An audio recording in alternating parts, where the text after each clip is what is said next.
नमस्ते बच्चों, हमने आपके संस्कृत के सारे लेसन फिर से रिवीजन करवा दिए। आज हम फिर से पद के लेसन लेकर चलते हैं। पहला लेसन सूरदास का। पहला पैराग्राफ ये इम्पोर्टेंट भी है आपका।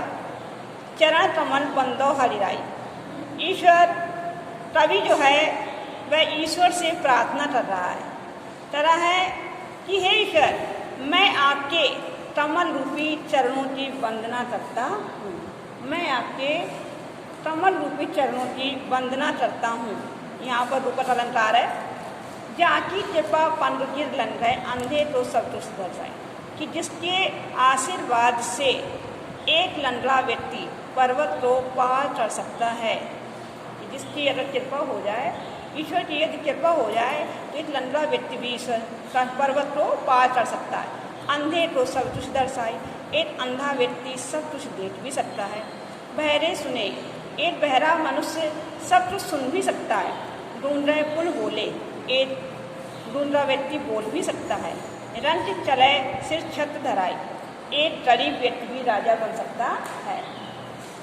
जैसे अपने यहाँ मोदी जी हैं, चाय बेचते थे, आज प्रधानमंत्री बन रहे हैं।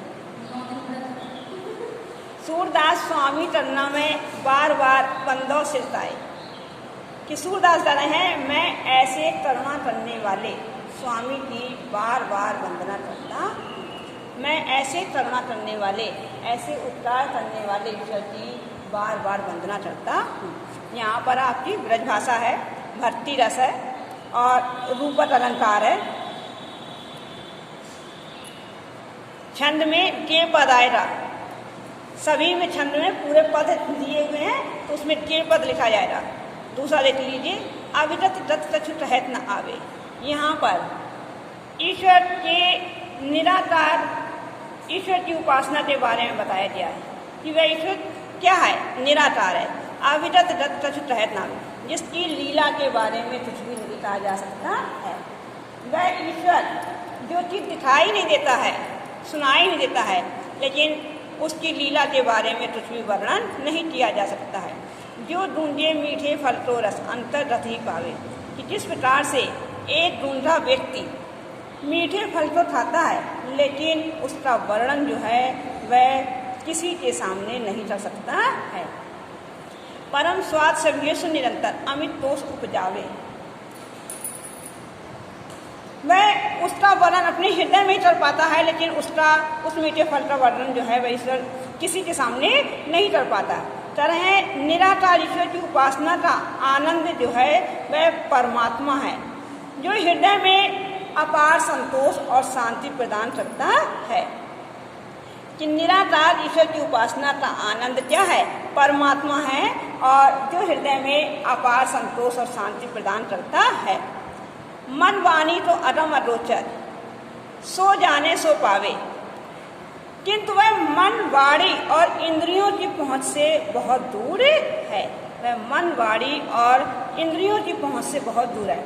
उसे तो केवल वही व्यक्ति जान सकता है जिसने उसे प्राप्त कर लिया है, क्योंकि वह मन वाणी और इंद्रियों से बहुत दूर है, पहुंच से बहुत दूर है। इसको वही जान सकता है, उस परमात्मा को, जिसने उस परमात्मा को प्राप्त कर लिया होगा। ठीक है, कहने से तात्पर्य ये कि जिस प्रकार से एक ढूंढा व्यक्ति जब मीठा फल खाता है तो वो मीठे फल का अनुभव स्वयं करता है, वह किसी के सामने उसका वर्णन नहीं कर पाता। उसी प्रकार से जिसने परमात्मा को प्राप्त कर लिया होगा वह वही वर्णन कर सकता है, अन्यथा दूसरा नहीं कर सकता है। रूप रेख जात जगत बिन निरालंब चित भावे, कि जिसकी कोई रूप रेखा नहीं है, आकार नहीं है, कोई जाति पात नहीं है, उसकी उपासना करने का कोई दूसरा उपाय भी नहीं है। उसकी उपासना करने का दूसरा उपाय भी नहीं है, कोई आधार भी नहीं है। तो ध्यान करने पर मन जो है वह चक्कर काटता रहता है, अर्थात जो हमारा मन जो है वह चारों ओर भटकता रहता है कि हम किस ईश्वर की उपासना करें। क्यों? क्योंकि जब उसका कोई रूप रेखा नहीं है, कोई जात पात नहीं है, कोई आकार नहीं है, तो हमारा मन जो है वह भटकता रहता है कि हमें किस ईश्वर की उपासना करनी चाहिए। सभ्यत अदम विचारे ताते सूर सदुन पद पावे, इस प्रकार से सूरदास जी ने बहुत ही विचार विमर्श किया, बहुत सोचा विचारा।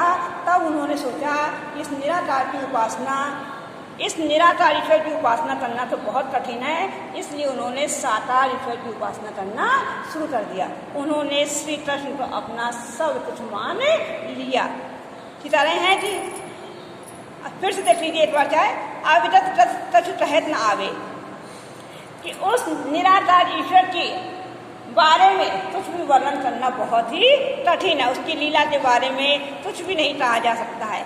जो ढूंढे मीठे फल को रस अंतर रति भावे, कि जिस प्रकार से एक ढूंढा व्यक्ति मीठे फल को खाता है और उसका अनुभव है स्वयं ही कर पाता है, किसी के सामने उसका वर्णन नहीं कर पाता है। परम स्वाद सभी से निरंतर अमित कोष उपजावे, कि उसी प्रकार से जब मनुष्य उस परमात्मा से मिलता है तो वह उस परमात्मा का वर्णन जो है वह स्वयं नहीं कर पाता है।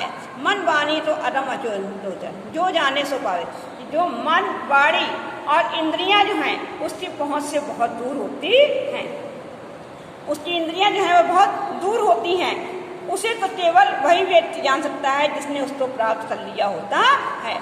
रूप रेख जात निरालंबित धावे, क्योंकि उसका कोई रूप रेखा नहीं है, कोई आकार नहीं है, कोई जाति पात नहीं है, तो वह किस आधार पर उसकी उपासना करे।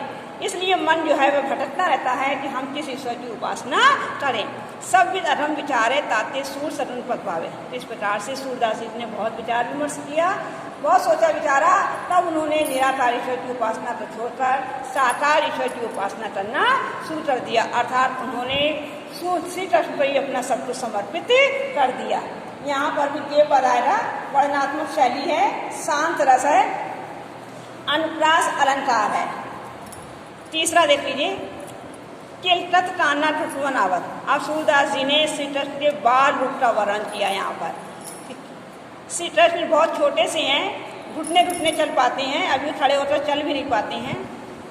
मन में कनक नंद के आंगन बिंब पटवे धावत, वह नंद बाबा के सोने के बने हुए आंगन में घुटने घुटने दौड़ रहे हैं और अपनी परछाई को पकड़ने का प्रयास कर रहे हैं।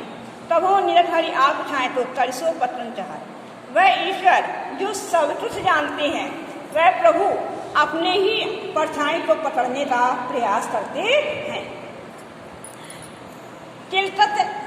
किलत हसत राजद दतियाँ पुन पुन थे अटावत, जब उनके दो दांत जो हैं बिजली की तरह चमकते हैं, तब ऐसा प्रतीत होता है, जब वह हंसते हुए खेलते हैं और उनके दो दांत चमकते हैं, तो ऐसा प्रतीत होता है जैसे बिजली से चमक रही हो।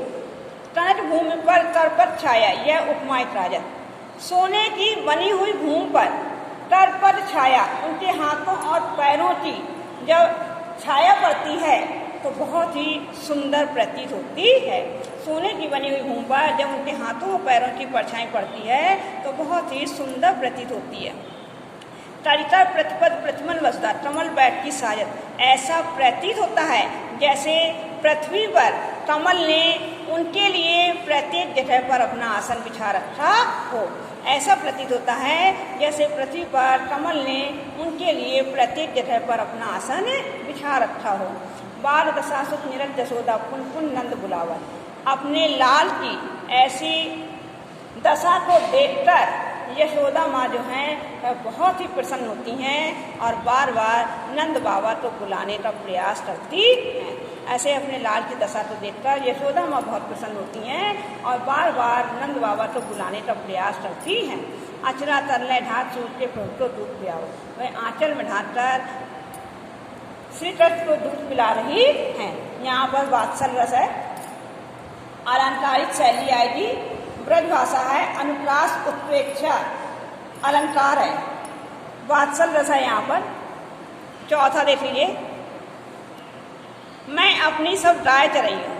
यहाँ पर श्री कृष्ण अपनी माँ से जिद कर रहे हैं कि हे माता, मैं गाय चराने वन में जाऊँगा, क्योंकि सभी लोग जाते हैं।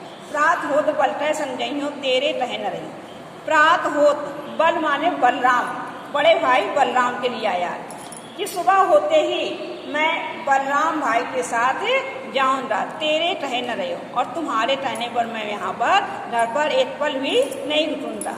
द्वाल बाल रायन के भीतर न तो डर नहीं लागत।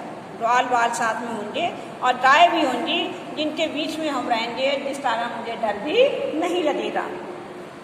और द्वाल सब गाय चराइए। आज न सोवो नंद दुहाई रैन रहो तिजारत। आज मैं नंद बाबा की कसम खाकर कहता हूँ कि मैं आज पूरी रात जागूंगा। अगर सो रहे तो सुबह देर हो जाएगी, इसलिए सोएंगे ही नहीं आज हम, पूरी रात जागेंगे। कह रहे हैं कि हम पूरी रात जागेंगे, हम सोएंगे ही नहीं आज हम। और द्वाल बाल सब गाय चराइए, मैं घर बैठे रहे। सारे द्वाल बाल गाय चराने चले जाते हो, मैं घर पर ही बैठा रहता हूँ। सूर श्याम तुम सोई रहो अपराध जान में रहो। तो सूरदास जी क्या करें कि यशोदा माता रही है कि हे लाल तुम सो जाओ, सुबह होते ही मैं तुम्हें उठा दूंगी, जगा दूंगी, जिस कारण तुम चले जाना। यहाँ पर भी अनुप्रास अलंकार है, चित्रात्मक शैली है और वात्सल रस है। एक और देख लीजिए नीचे आप, मैया हाँ न चरइयो गाय। अब यहाँ पर गाय जो है चराए आए, थक गए, एक ही दिन में श्री कृष्ण जो है बहुत थक गए। अब माँ से अपनी कह रहे हैं कि हे माँ मैं गाय चराने अब कभी नहीं जाऊँगा। सिजरे द्वाल की रावत मोसो मेरे पाए फिराए। सारे द्वाल वाल जो हैं वे मुझे दौड़ाते हैं, जिस कारण मेरे पैरों में दर्द होने लगता है। जो न पत्याय पूछ बलदाऊ। यहाँ पत्याय माने विश्वास, कि यदि आपको विश्वास ना हो तो बलदाऊ भाई से पूछ लो, अपनी सौ दवाई। मैं कसम खाता कहता हूँ, मैं कसम खाता कहता हूँ, यदि आपको विश्वास ना हो तो बड़े भाई बलदाऊ भैया से आप पूछ लीजिए। यह सुन माई यशोदा द्वालिन गाड़ी देते रिसाई। यशोदा माँ जो हैं सुनकर, अपने पुत्र की बातों को सुनकर क्रोध में आ जाती हैं और वह द्वाल वालों को गालियाँ देना शुरू कर देती हैं। मैं पटवत अपने ललिता को आवे मन भरा, कि मैं तो अपने लाल को मन बहलाने के लिए वहाँ वन में भेजती हूँ और ये सब लोग बहुत ही परेशान करते हैं। यहाँ भी ये पद है, अनुप्रास अलंकार है, वात्सल शैली है, वात्सल रस है और चित्रात्मक शैली है। आज के लिए इतना ही, कल हम आगे बढ़ाएंगे आपको।